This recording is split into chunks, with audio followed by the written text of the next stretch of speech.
Daryl Colvin. I'm a candidate for one of the 4-year terms upcoming on the board itself. As I've tried to uptake the proper amount of information to be a decent candidate for office, you can imagine the things I'm hearing. So I'll limit my comments today to what's in my hand that I'm able to hear with my own ears and see with my own eyes. I do actually have that survey here in hand that Mr. Frakes was referring to. And he's referring to question 33. The survey itself, as I read it, is everything that it purports to be, save that question only.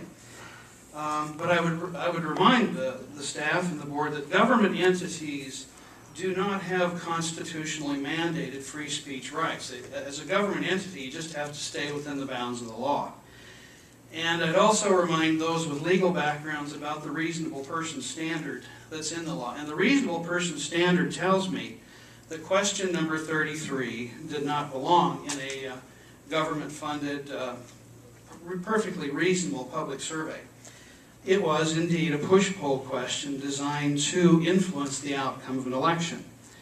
Now, if we are here as a district whose job it is to educate students, I'll sound old-fashioned saying this, but the best way to educate our students about them keeping the rules is to obey them ourselves.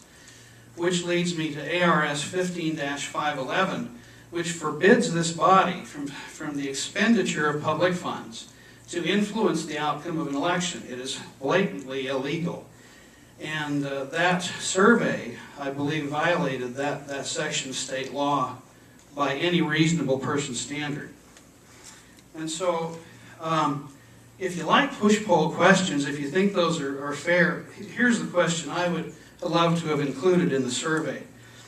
Mr. and Mrs. Survey participant, this survey is to nominally 600 households at a cost of $26,500 or nominally $44 per successful contact.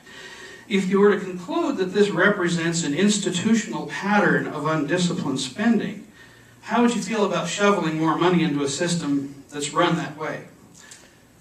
Members of the board and the administration, I don't mind having a reasonable debate about whether we need an override or not, but let's stay at least within the bounds of the law. Thank you.